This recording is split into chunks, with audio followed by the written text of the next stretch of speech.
Today we will discuss about Maxwell-Boltzmann distribution. देखिए, consider a simple gas. आप एक gas consider कर लीजिए which is confined in some cylinder like this way.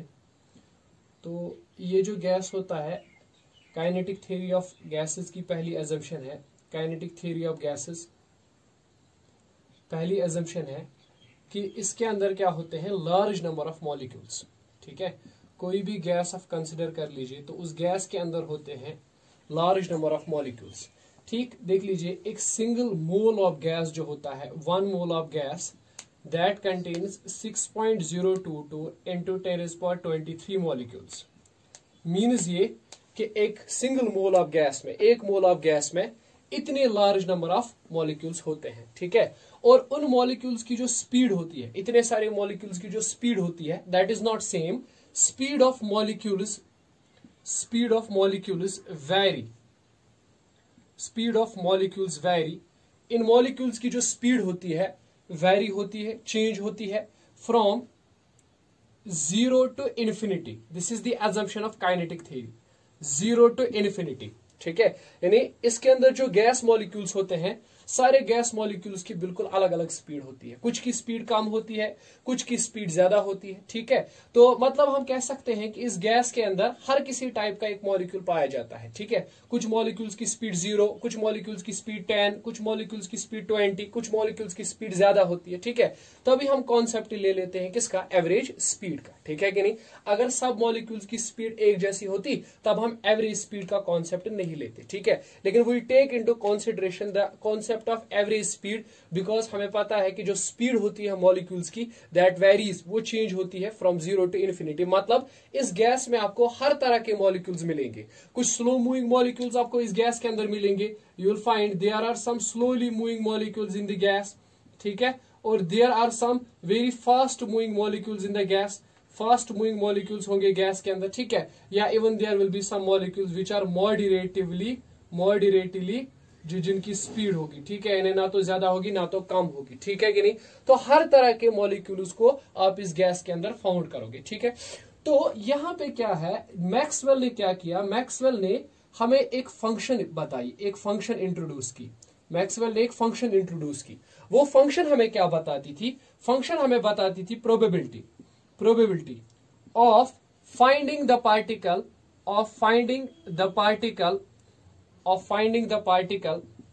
with speed v, with some speed v. ठीक है कि नहीं. यानी मैक्सवेल ने जो फंक्शन इंट्रोड्यूस की, वो फंक्शन हमें बताती थी कि कितनी प्रोबेबिलिटी है कि मॉलिक्यूल्स के पास एक पर्टिकुलर स्पीड रहेगी. सपोज आपने चूज की है 100 मीटर पर सेकंड, तो आप मैक्सवेल की मदद से, मैक्सवेल फंक्शन की मदद से क्या कर सकते हो, फाइंड प्रोबेबिलिटी निकाल सकते हो कि कितने मॉलिक्यूल्स की स्पीड 100 होगी. ठीक है कि नहीं. You can find the probability that the molecules will have 100 metre पर सेकंड एज देयर स्पीड. ठीक है कि नहीं. मतलब व्हाट इज द प्रोबेबिलिटी क्या है. ठीक, तो नेचुरल में हम कह सकते हैं कि ये जो मैक्सवेल बोल्ट्जमैन फंक्शन है, it is nothing but it is a probability distribution function. Means ये प्रोबेबिलिटी डिस्ट्रीब्यूशन फंक्शन हमें बताती है about the probability. It tells us about the probability of finding the molecule with some speed v. ठीक है, इसको हम simplify करते हैं. थोड़ा सा मैं सिंप्लीफाई करके आपको बता देता हूं. तो हम कहते हैं कि मैक्सवेल बोल्ट्जमैन डिस्ट्रीब्यूशन क्या है, it is the distribution of speeds. ठीक है कि नहीं. जैसे मैं आपको बता दूं, अगर मेरे पास कोई गैस है, सपोज मेरे पास कोई गैस है. ठीक है, इस गैस के अंदर मैं मान लेता हूं कि बहुत सारे टाइप के पार्टिकल्स हैं. There are particles like A, B, C, D and E. ये 5 तरह के मॉलिक्यूल्स इस गैस के अंदर पाए जाते हैं. ठीक है, अब जितने भी मॉलिक्यूल्स हैं, A वाले मॉलिक्यूल्स, उनकी स्पीड मान लीजिए 100 मीटर पर सेकंड है. जितने भी मॉलिक्यूल्स B टाइप के हैं, उनकी स्पीड मान लीजिए 200 मीटर पर सेकंड है. जितनी भी मॉलिक्यूल्स जो है C टाइप के हैं, उनकी स्पीड आप मान लीजिए 300 मीटर पर सेकंड है. सिमिलरली 400 मीटर पर सेकंड है, और लास्ट पे E वाले की 500 मीटर पर सेकंड है. ठीक है कि नहीं. तो ये जो टेबल है ना, अगर मैं पूछूं ये टेबल क्या है, तो आप कहोगे sir this table gives us the distribution of speeds of gas. ठीक है, ये टेबल हमें बताता है गैस की स्पीड्स के बारे में. It tells us about the distribution of speeds. ठीक है, यानी कि गैस के अंदर जितने भी टाइप के मॉलिक्यूल्स हैं, किन किन मॉलिक्यूल्स की कितनी स्पीड है, ठीक है। So simply this gives us distribution of speeds, distribution of speeds of the gas, ठीक है कि नहीं। अच्छा, आपको पता है if you will change the temperature this distribution will change, ठीक है। हो सकता है सारे मॉलिक्यूल्स की स्पीड बढ़ जाए if the temperature is uniformly distributed, ठीक है कि नहीं।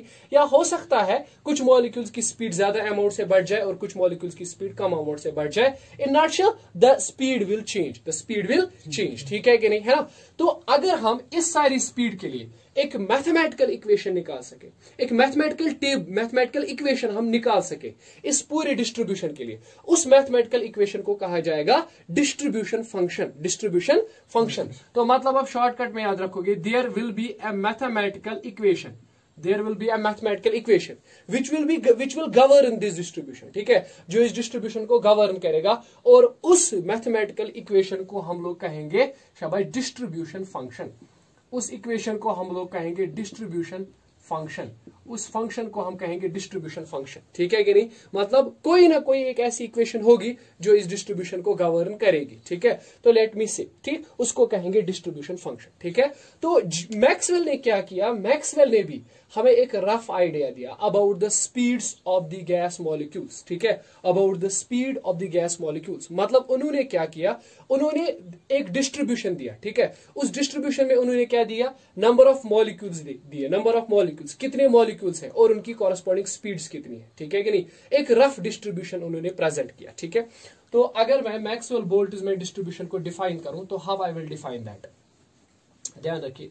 I will define it in this terms like this, मैं इसको ऐसे डिफाइन कर सकता हूं, it is the distribution of speeds, ठीक है। हम कह सकते हैं कि मैक्सवेल बोल्ट्जमैन डिस्ट्रीब्यूशन जो है it is distribution of speeds, ध्यान रखिएगा, it's purely mathematical, distribution of speeds of various particles या ऑफ वेरियस मॉलिक्यूल्स, या पार्टिकल्स लिख सकते हैं, particles with in a stationary container, जिसके अंदर गैस है, with in a stationary container at specific temperature, at specific temperature. देख लीजिए कि अगर आपके पास कोई गैस है, उस गैस के अंदर जो मॉलिक्यूल्स हैं, सपोज इस गैस का टेम्परेचर T है, you are not changing the temperature, तो इस गैस के अंदर जो मॉलिक्यूल्स है उनकी स्पीड कितनी है, ठीक है, स्पीड कितनी है, कितने मॉलिक्यूल्स हैं जिनकी एक पर्टिकुलर स्पीड है, कितने मॉलिक्यूल्स हैं जिनकी कोई और स्पीड है, कितने मॉलिक्यूल्स हैं जिनकी एक और स्पीड है, अलग स्पीड है, तो उसको हम लोग कहते हैं डिस्ट्रीब्यूशन, ठीक। तो मैक्सवेल बोल्ट्जमैन डिस्ट्रीब्यूशन क्या है, डिस्ट्रीब्यूशन ऑफ स्पीड्स, ठीक है। जिस तरह अभी मैंने वो टेबल बनाया था, मान लीजिए बिल्कुल एक इसी तरह का एक डिस्ट्रीब्यूशन है, ठीक है, जिससे हमें पता चलता है कि अगर कोई गैस एक पर्टिकुलर टेम्परेचर T पर है तो उसके अंदर जो डिफरेंट मॉलिक्यूल्स हैं उनकी स्पीड कितनी है, ठीक है कि नहीं। देखो इसको कैसे रिप्रेजेंट किया जाता है, it is represented bye a graph, ठीक है। मैक्सवेल डिस्ट्रीब्यूशन को रिप्रेजेंट किया जाता है, रिप्रेजेंटेड बाय अ ग्राफ, इसको रिप्रेजेंट किया जाता है एक ग्राफ से, ठीक है कि नहीं। ग्राफ की दो एक्सिस होती हैं, एक्स एक्सिस और वाई एक्सिस। यहाँ पे इस वाले ग्राफ में दो एक्सिस होती हैं, एक एक्सिस होती है एक्स एक्सिस और दूसरी एक्सिस होती है वाई एक्सिस। एक्स एक्सिस पर हम डिनोट करते हैं स्पीड ऑफ द मॉलिक्यूल्स, ठीक है, एक्स एक्सिस पर डिनोट होती है स्पीड्स, ठीक है, speed of the molecule v suppose, ठीक है कि नहीं। और y एक्सिस पर डिनोट होता है number of molecules, number of molecules, ठीक है कि नहीं। तो y एक्सिस पर रफली हम कह सकते हैं कि नंबर ऑफ मॉलिक्यूल्स डिफाइन होते हैं, ठीक है कि नहीं, नंबर ऑफ मॉलिक्यूल्स, ठीक, यानी हम इसको कह सकते हैं कि n यहां से डिफाइन होता है, ठीक है। तो एक ग्राफ किस किस के बीच में, नंबर ऑफ मॉलिक्यूल्स और स्पीड्स के बीच में जो होगा उसी को कहेंगे हम मैक्सवेल बोल्ट्जमैन डिस्ट्रीब्यूशन, ठीक है कि नहीं, है ना। So it is represented by a graph, with a graph with, वहां पे क्या होता है, विद y एक्सिस डिफाइंड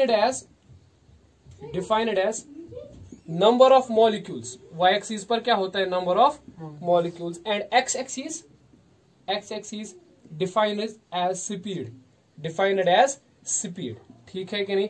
और y एक्सिस, x एक्सिस पे डिनोट होती है स्पीड, y एक्सिस पर डिनोट होता है number of molecules. You can just से कि sir number of molecules per unit speed, number of molecules per unit speed, उसी को हम कहेंगे मैक्सवेल बोल्ट्जमैन डिस्ट्रीब्यूशन, या आप शॉर्ट में लिखोगे इट शोज, ये हमें क्या बताता है, इट शोज शाबाश number of molecules per unit speed, कितने मॉलिक्यूल्स हैं पर यूनिट स्पीड, ठीक है कि नहीं, पर यूनिट स्पीड, ठीक, चलिए मैं आपको इस तरह से समझा देता हूं। ये जो ग्राफ है ना, इस ग्राफ से आपको पता चलेगा, ठीक है, क्या पता चलेगा? अगर कोई स्पीड रेंज सिलेक्ट करता है, सपोज आप में से कोई स्पीड रेंज सिलेक्ट करता है, ठीक है, वो कहता है इस तरह से, मुझे बताइए कितने मॉलिक्यूल्स होंगे जिनकी स्पीड 100 मीटर पर सेकंड से 150 मीटर पर सेकंड तक होगी।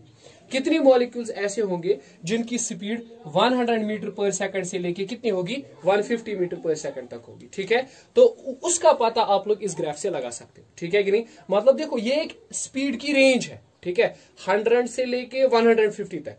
आप पूछोगे कितने मॉलिक्यूल्स हैं जिनकी स्पीड 100 से लेके 150 तक है, ठीक है, वो आपको इस डिस्ट्रीब्यूशन से पता चलेगा, ठीक है। तो मतलब ये डिस्ट्रीब्यूशन आपको बताता है speed, number of the molecules in particular range of speed, number of molecules in particular range of speed, ठीक है। यानी it depicts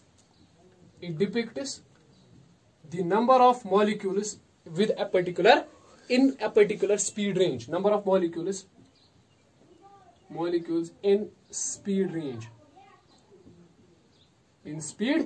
particular speed range, ठीक है। अच्छा ये ग्राफ को चेक किया जाए तो ये ग्राफ बिल्कुल इस तरह से आता है, इस तरह से ये ग्राफ आ जाता है, ठीक है। तो इस ग्राफ को हम स्टडी करेंगे आराम से। अब इस ग्राफ से हमें क्या क्या चीजें पता चलती है, ठीक है। तो देख लीजिए इस ग्राफ से हमें क्या क्या पता चलता है। इस पॉइंट से स्टार्ट करें, ठीक है। तो ये पॉइंट जो है, ये पॉइंट डिनोट करता है किसको, जीरो स्पीड को, 0 मीटर पर सेकंड, ठीक है कि नहीं। तो कितने मॉलिक्यूल्स ऐसे हैं जिनकी स्पीड 0 है? तो यू विल से कि sir 0, because this point is 0,0। There is no molecule with speed 0, ठीक है। कोई भी मॉलिक्यूल गैस के अंदर रुका हुआ नहीं है। सबसे पहले ये बात कि कोई भी मॉलिक्यूल गैस के अंदर रुका हुआ नहीं है, ठीक है। कोई ऐसा मॉलिक्यूल नहीं है जो गैस के अंदर स्टैटिक है, जो गैस के अंदर रुका हुआ है, ठीक है कि नहीं। अच्छा ये क्या है, ये पीक क्या डिनोट करता है? ये पीक डिनोट करता है सबसे ज्यादा molecules, highest number of molecules with this speed, ठीक है कि नहीं। ये डिनोट करता है हाईएस्ट नंबर ऑफ मॉलिक्यूल्स जिनकी स्पीड ये है v। सपोज यहाँ पे 10 होता, ठीक है, तो आप कहते हैं कि सर सबसे ज्यादा मॉलिक्यूल्स की स्पीड कितनी है, 10 मीटर पर second. What is that speed called, which is possessed by maximum number of molecules, most probable speed. तो ये MPS को डिनोट करता है, ये एवरेज मोस्ट प्रोबेबल स्पीड को डिनोट करता है, ठीक है। क्यों, देख लीजिए ये पॉइंट क्या डिनोट करता है, peak of the Boltzmann distribution curve क्या डिनोट करता है, it denotes that highest number of molecules ये हैं जिनकी स्पीड ये पर्टिकुलर v है। तो ये जो v है ना, v इसको कहेंगे most probable speed, it's called as most probable speed. इस पॉइंट पर अगर मैं आपसे पूछूं what will be the condition, यहाँ पे n है, तो आप कहोगे कि sir dn by dv at this point is 0, ठीक है कि नहीं। ठीक, फर्स्ट जो डेरिवेटिव होगा इस पॉइंट पर वैनिश होगा। अच्छा तो सेकंड डेरिवेटिव क्या होगा, शाबाश, सेकंड डेरिवेटिव जो है d2n बाई dv स्क्वायर वो लेस देन 0 होगा, ठीक है कि नहीं, इस हाईएस्ट पॉइंट पर, ठीक है। जिस पॉइंट पर मैक्सिमम होता है फंक्शन का, उस पॉइंट पर पहला डेरिवेटिव 0 होता है और दूसरा वाला डेरिवेटिव नेगेटिव में चला जाता है। In most of the cases, however there are some exceptions, लेकिन in most of the cases this thing is valid, ठीक है कि नहीं। तो मतलब आपको ये ध्यान में रखना है कि ये जो पॉइंट है यहाँ पर ये डिनोट करता है मैक्सिमम नंबर ऑफ मॉलिक्यूल जिनकी स्पीड v है, ठीक है कि नहीं। तो ये पॉइंट जो है कॉरेस्पॉन्ड करता है इस स्पीड v को, और इस स्पीड v को हम लोग कहते हैं मोस्ट प्रोबेबल स्पीड, ठीक है कि नहीं। ठीक, चलिए अब हम वो एक्चुअल फॉर्मूला लिखते हैं, ठीक है, एक्चुअल फॉर्मूला लिखते हैं और देखते हैं कि नंबर ऑफ मॉलिक्यूल्स जो किसी एक पर्टिकुलर स्पीड रेंज से बिलोंग करते हैं किस किस चीज पे डिपेंड करता है, ठीक है कि नहीं। चलिए बेटा ध्यान दीजिए, इसको हम लोग इस तरह से लिखते हैं, probability distribution function. See the probability distribution function, probability distribution function is given as probability distribution function। इस तरह से पता होती है, ये डेरिवेशन नहीं है आपके सिलेबस में, बस आपको याद रखना है। f of v probability distribution function, मतलब this is the function of speed, right. यहाँ पे देखो number of molecules are the functions of speed. तो f of v, कुछ बुक्स इसको लिखती है dnv, कुछ अलग अलग टर्म्स यूज करते हैं, but we will write it f of v simply. तो f of v ये जो होता है it is m by 2 pi kt raised to power 3/2, ठीक है। और यहाँ पे है 4 pi n is the number of molecules, ठीक। v square velocity square exponential of mv square by kt, this is 2kt, this is the expression. ठीक है, इस एक्सप्रेशन में सारी चीजें आपको पता है। m below m denote is the, वो जो मास हमने डिनोट किया था, mass molecular mass by Avogadro number. ठीक है कि नहीं।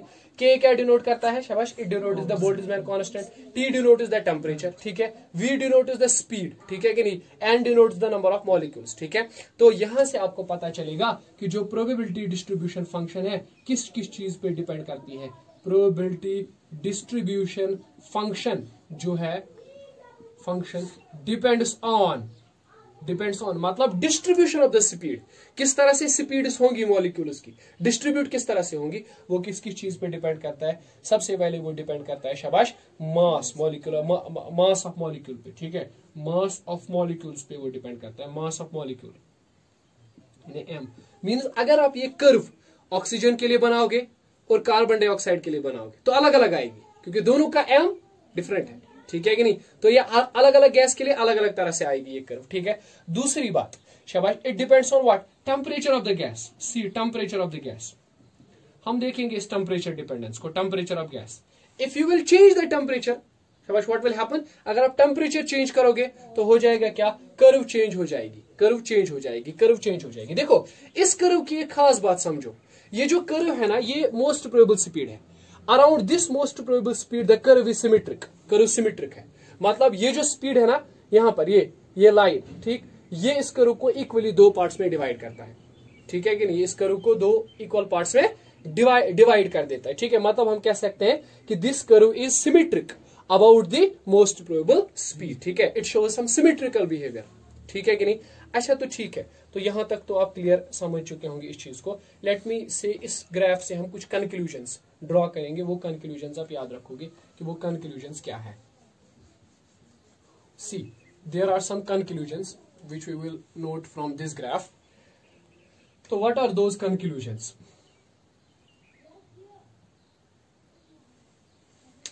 Let me say some of the conclusions. पहली बात, क्या आपको इस ग्राफ में नेगेटिव स्पीड कहीं से दिख रही है? नहीं, नेगेटिव स्पीड नहीं है। तो मतलब आप समझोगे कि there is no molecule with the speed less than 0. There is no molecule with the speed less than 0. यहां पे हम समझ रहे हैं कि there is no molecule with speed less than 0. ठीक है कि नहीं? Why?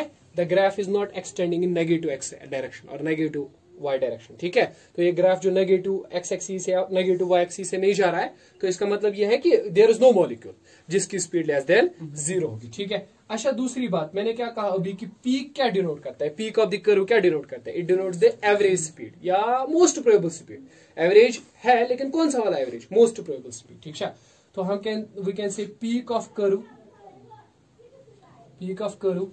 Denotes the most probable speed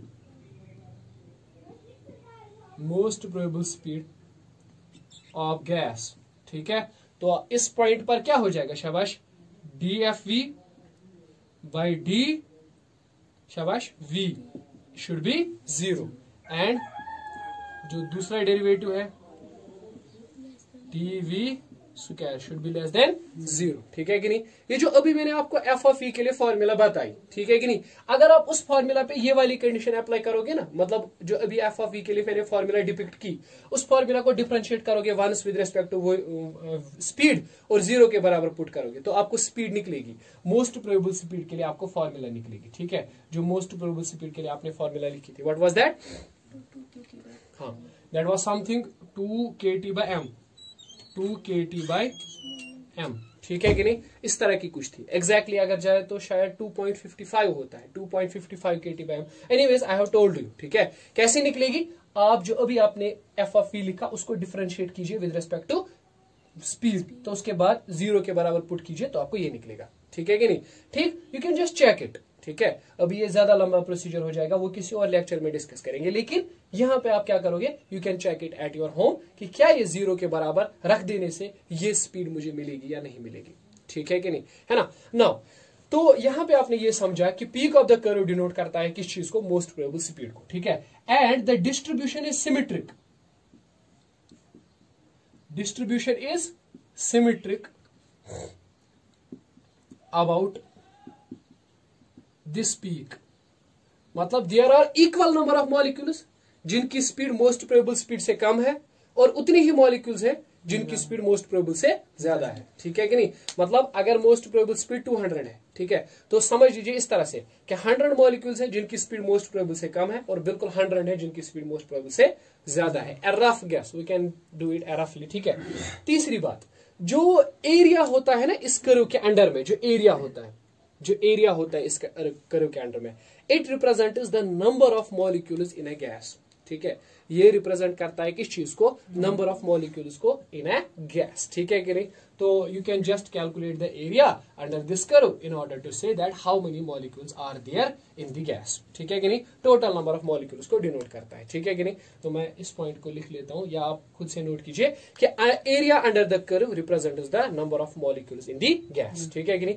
अब मैंने आपको इंपॉर्टेंट चीज यहाँ पे बोली, और वो चीज क्या है, वो ये है कि अगर हम टेम्परेचर चेंज करेंगे गैस का, what will happen, this curve should change, ठीक है। ये कर्व चेंज होनी चाहिए, ठीक है। देख लीजिए किस तरह से मैं समझा रहा हूं। यहां से मैं ले लेता हूं फिर से नंबर ऑफ मॉलिक्यूल्स को, और यहां से मैं ले लेता हूं स्पीड को, ठीक है। तो देख लीजिए बेटा, अगर आप किसी कोल्ड गैस के लिए ड्रॉ करोगे, एक ठंडा जो गैस है उसका टेम्परेचर ज्यादा नहीं है, बिल्कुल कोल्ड है, तो ये इस तरह से आएगा, ठीक है। लेट मी से will write it a cold gas, ठीक है। टेम्परेचर इसका मान लीजिए T1 है टेम्परेचर, ठीक है। अब अगर आप इसका टेम्परेचर थोड़ा सा बढ़ा देंगे तो इसकी कर्व शिफ्ट हो जाएगी, और कर्व शिफ्ट बिल्कुल इस तरह से हो जाएगी, ठीक है। तो मतलब ये जो ग्राफ है, मान लीजिए मैंने रूम टेम्परेचर पे बनाया हुआ है, रूम टेम्परेचर पर मैंने इसको बनाया है, सपोज टेम्परेचर इज T2, ठीक है कि नहीं। और अगर आप इसका टेम्परेचर और बढ़ा दोगे तो curve will shift like this, ठीक है। तो ये एक हॉट गैस के लिए कर्व बन जाएगी, ठीक है। Temperature will be T3, wire clear understanding is that T3 is greater than T1 is greater than T2 is greater than T1, ठीक है कि नहीं, है। मतलब समझ लीजिए आप, कोल्ड गैस के अंदर what will happen, what this graph tells us, this graph tells us, देखिए maximum speed in the cold gas is this, ये वाली स्पीड, इसको मैं डिनोट करूंगा V कोल्ड।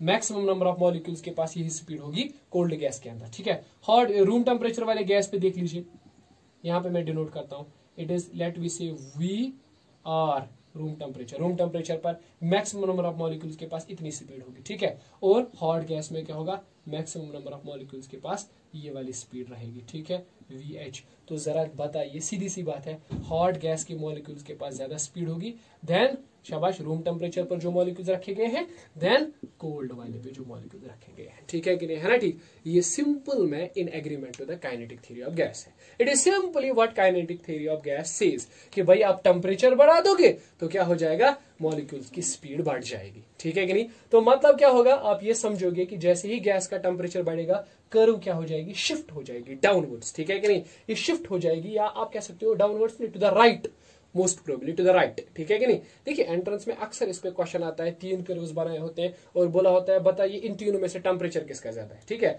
उसी कर्व का, उसी गैस का टेम्परेचर ज्यादा होगा जिस गैस में क्या होगा, शाबाश, जिस गैस का curve distribution curve right most side पे हो जाएगा, ठीक है कि नहीं, है ना।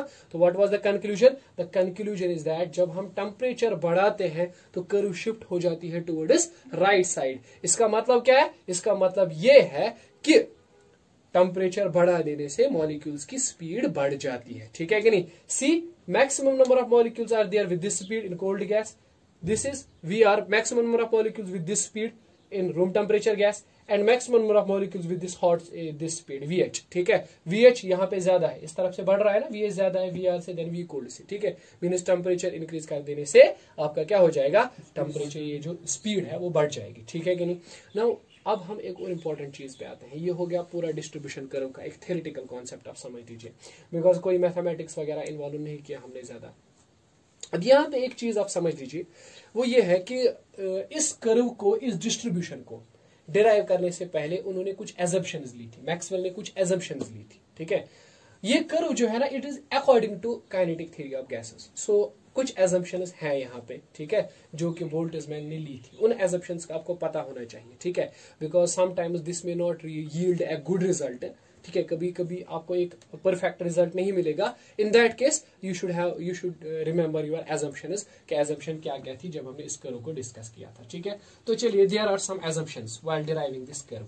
उन एजम्पशंस को हम अपनी जगह पे याद रख लेते हैं कि वो एजम्पशंस क्या क्या थी। चलिए, we are here with some assumptions, ठीक। देखिए, सबसे पहली एजम्पशन क्या है कि in equilibrium the speed of gas molecules have complete randomness and direction, ठीक है। यानी इस तरह से हम कहेंगे कि इक्विलिब्रियम में अगर हम किसी गैस को ले ले इन इक्विलिब्रियम में किसी को ले ले, molecules have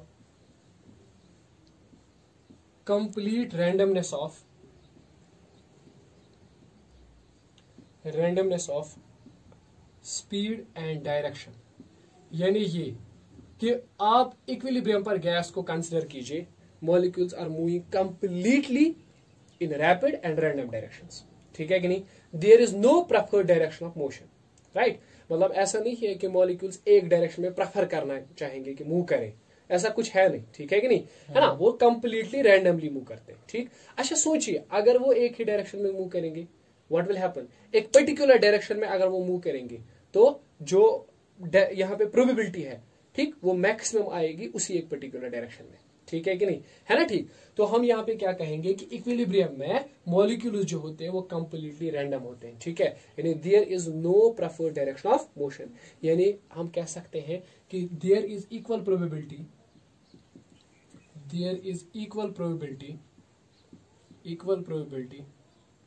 for gas molecule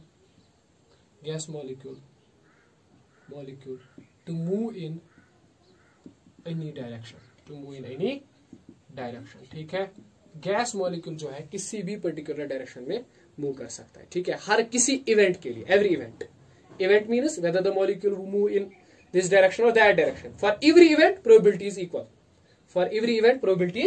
this postulate is sometimes referred as the principle of a priori probability। Sometimes, रफली आप इसको याद रख लीजिए, बस ज्यादा नहीं डिस्कशन करना है। Principle of a priori probability यानी in advance before doing your analysis you assume that every direction is equally preferable. हर किसी डायरेक्शन में इक्वल प्रेफरेंस है, ठीक है। Molecule can move in any direction, ठीक है। So that probability in every direction is same, ठीक है। मतलब हर किसी डायरेक्शन में मॉलिक्यूल के चांसेस हैं कि वो मूव कर सकता है, कोई एक डायरेक्शन में नहीं, है ना, ठीक। अब मॉलिक्यूल कब एक डायरेक्शन में मूव करेगा, if you apply some gradient, say for example कि एक्स डायरेक्शन में क्या हो रहा है, there is some gradient, X direction में देयर इज सम ग्रेडियंट मतलब क्या है, एक्स एक्सिस के एक तरफ मॉलिक्यूल्स की स्पीड, मॉलिक्यूल्स का नंबर कम है और दूसरी जानिब मॉलिक्यूल्स का नंबर ज्यादा है। तो what will happen, under that circumstances the molecules will obviously move in x direction, preferably वो एक्स डायरेक्शन में ही मूव करेंगे, ठीक है कि नहीं। तो उस टाइम पे ये पोस्टुलेट वैलिड नहीं होगा, ठीक है। उस टाइम पे ये पोस्टुलेट आपका गलत हो जाएगा, मतलब principle of a priori probability will not hold, ठीक। या अगर आप गैस पे एक फोर्स अप्लाई करेंगे, प्रेशर अप्लाई करेंगे, तो what will happen, molecules will try to move in a single direction. अगर आप फोर्स उनको करोगे कि नहीं आप एक डायरेक्शन में मूव करो, ठीक है, उस वाले केस में ये अजम्पशन नहीं रहेगी, ठीक है। और जब ये अजम्पशन नहीं रहेगी, the result yielded will be obviously incorrect, वो इनकरेक्ट निकलेंगे, ठीक है, उनमें कुछ एरर निकलेगा ऑब्वियसली, ठीक है। So don't apply the pressure on the gas, ठीक है। गैस पे प्रेशर नहीं अप्लाई करना है, ठीक है। गैस में कोई ग्रेडियंट क्रिएट नहीं करना है, विदाउट ग्रेडियंट विदाउट प्रेशर कुछ नहीं करना है, सो दैट मॉलिक्यूल्स के पास शाबाश इक्वल प्रोबेबिलिटी हो, ठीक। तो उस वाले कंडीशन में हम कहेंगे the assumption will hold truly, right. तो आपका जो मैक्सवेल बोल्ट्जमैन डिस्ट्रीब्यूशन है वो रहेगा, ठीक है। तो दूसरा पोस्टुलेट क्या है, there is no mass movement, यानी कोई ऐसी मास मूवमेंट नहीं होती है। मतलब ऐसा नहीं है कि मॉलिक्यूल्स, बहुत सारे मॉलिक्यूल्स किसी एक पर्टिकुलर डायरेक्शन में चले जाएंगे, ऐसा नहीं है, ठीक है। यानी इस तरह से मैं कह रहा हूं कि देयर इज नो ग्रेडियंट नहीं है, कोई फोर्स नहीं लग रहा है गैस पे कि सारे के सारे या बहुत सारे मॉलिक्यूल्स एक पर्टिकुलर डायरेक्शन में चलना स्टार्ट करेंगे, नहीं। तो यहां पे आप याद रखोगे कि there is no mass movement, या इसको कहते हैं कन्वेक्शन करंट, ठीक है। Convection current you can say, ठीक, करंट मतलब flow of molecules in a particular direction, ऐसा कुछ नहीं है। हम लिख सकते हैं I convention current, I convention current is zero. बस ये कोई मैथमेटिकल कॉन्सेप्ट है यहाँ पे, conventional current is zero means ये कि molecules will not try to move in a single direction. ठीक है, ठीक, इन एब्सेंस ऑफ, लेकिन this will hold only when in absence of, शाबाश, in absence of pressure gradient, in absence of pressure gradient और force. Force में आते हैं सारे किस्म के ग्रेडियंट्स, कुछ भी ग्रेडियंट, कोई भी ग्रेडियंट हो तो वो मूव करेगा। ठीक है कि नहीं? ठीक, देखिए यहां पे एक और चीज है कि अगर आप देखोगे जो मॉलिक्यूल एक्स डायरेक्शन में मूव कर रहा है, सपोज के तौर पर there is a molecule like this and it is velocity is this, इसकी वेलोसिटी इस तरह से, ठीक है। तो आप इस वेलोसिटी के तीन कंपोनेंट्स लिख सकते हो, Vx, Vy और Vz, तीन कंपोनेंट्स है, ठीक है। लेकिन ये जो Vx है, Vy है और Vz है, they are completely independent of each other, they don't depend on each other. ठीक है कि नहीं? इसको कहते हैं कि यहां पे हम एज्यूम करते हैं दे आर, यानी एक दूसरे के लिए बिल्कुल अननोन है, अनजान है। ठीक है, एक दूसरे पे डिपेंड नहीं करता है। ठीक है कि नहीं? है ना? तब उस केस में आप ये एजम्पशन ले सकते हो। थर्ड एजम्पशन क्या है? थर्ड एजम्पशन है कि Vx, Vy और Vz जो है वो कंप्लीटली क्या है? इंडिपेंडेंट है। ठीक है कि नहीं? यानी एक कंपोनेंट अगर चेंज हो जाए तो दूसरे कंपोनेंट पर असर नहीं पड़ता है। ठीक है कि नहीं? यानी आप इस तरह से कह सकते हो प्रोबेबिलिटी कि आप किसी एक मॉलिक्यूल को देखोगे तो उस मॉलिक्यूल के जो कंपोनेंट्स हैं वो सारे कंपोनेंट जो है independent of each other, they will not depend on each other at any cost. किसी भी कीमत पे वो एक दूसरे से डिपेंड नहीं करेंगे। ठीक है कि नहीं? नेक्स्ट थिंग इज दैट कि यहां पे हम इस तरह से कहेंगे कि अगर आपने कोई स्पीड का रेंज सेलेक्ट किया हुआ है कोई स्पीड का रेंज, सपोज आप इस रेंज में देखना चाहते हो नंबर ऑफ मॉलिक्यूल्स 100 मीटर पर सेकंड टू 200 मीटर पर सेकंड, किसी बंदे ने ये वाला रेंज सिलेक्ट किया, वो चाहता है कि इस रेंज में कितने मॉलिक्यूल्स आते हैं, मतलब कितने मॉलिक्यूल्स ऐसे हैं जिनकी स्पीड 100 से 200 तक है। अच्छा, तो दूसरे बंदे ने क्या किया, उसने अलग एक रेंज सिलेक्ट किया, उसने रेंज किया सिलेक्ट 200 मीटर पर सेकंड टू 275 मीटर पर सेकंड। ठीक है कि नहीं? इसमें वो देखना चाहता है नंबर ऑफ मॉलिक्यूल्स क्या है। ठीक है कि नहीं? है ना? ठीक, अब यहां पे देखो कि probability of finding the particle in this range और probability of finding the particle in this range. ठीक है, probability of finding the particle with the speed between 100 and 200, ठीक है, या probability of finding the particle with the speed between 200 and 275। ठीक है कि नहीं? वो प्रोबेबिलिटी किस चीज पे डिपेंड करेगी? वो प्रोबेबिलिटी पहली बार डिपेंड करेगी विड्थ ऑफ द रेंज पर। किस पर? विड्थ ऑफ रेंज पर। विड्थ ऑफ रेंज मतलब यहां पे देखिए विड्थ कितनी है, 200 माइनस 100 का डिफरेंस है ना, तो विड्थ यहां पे कितनी है, 100 है। यहां पे विड्थ कितनी है, 75 है। ठीक है, मतलब दोनों के लिए प्रोबेबिलिटी अलग अलग होगी, सेम नहीं होगी। ठीक है, दूसरी बात ये प्रोबेबिलिटी डिपेंड करेगी स्पीड पर। ठीक है, देखिए यहां पे इस बंदे ने जो सिलेक्ट रेंज किया है, स्पीड का रेंज, वो एक स्मॉल सिलेक्टेड रेंज है। ठीक है कि नहीं? मतलब स्पीड्स कम है यूजुअली। ठीक, यहां पे जो रेंज सिलेक्ट हुआ है उसमें स्पीड ज्यादा इन्वॉल्व होती है। ठीक है, हायर और मैग्नीट्यूड स्पीड्स इन्वॉल्व होती है। सपोज किसी ने तीसरा रेंज सिलेक्ट किया 10 मीटर पर सेकंड टू 20 मीटर पर सेकंड, देख लीजिए इस रेंज की विड्थ भी अलग है और इस रेंज में जो स्पीड्स है 10 और 10 से लेकर 20 तक स्मॉल स्पीड्स इन्वॉल्व होती है। ठीक है, तो प्रोबेबिलिटी इस चीज पे भी डिपेंड करती है कि whether you have selected large magnitude of speeds और स्मॉल अमाउंट ऑफ स्पीड्स। ठीक है कि नहीं? स्मॉल मैग्नीट्यूड ऑफ स्पीड्स, तो प्रोबेबिलिटी इस चीज पे भी डिपेंड करती है। ठीक, तो ये एक और एजम्पशन है, प्रोबेबिलिटी डिपेंड करती है किस पे? स्पीड की रेंज पे, रेंज ऑफ द स्पीड पे, स्पीड रेंज पे, width of the speed range पे, और दूसरी बात डिपेंड करती है किस चीज पे? शाबाश, स्पीड्स पे। ठीक है, कि आपने कौन सी स्पीड सिलेक्ट की हुई है, whether they fall in low magnitude zone और they fall in high magnitude zone. ठीक है, तो इस चीज को आप याद रखोगे। Probability of, it's the fourth assumption, probability that a molecule selected at random has velocity component in given range is function of, किसकी चीज का फंक्शन है? इस फंक्शन ऑफ वेलोसिटी यानी इसका मैग्नीट्यूड। ठीक है, whether it falls in high or low speed zone and width of range, है ना, एंड विड्थ ऑफ रेंज या विड्थ ऑफ इंटरवल, ठीक है, रेंज आप कह सकते हो, ठीक है, इस रेंज की, ठीक। तो ये this was the fourth important assumption। Fifth assumption, ठीक है, fifth assumption is most important, and what is that? That is कि जो गैस मॉलिक्यूल है, gas molecule have no vibrational और रोटेशनल एनर्जीज, ठीक है कि नहीं।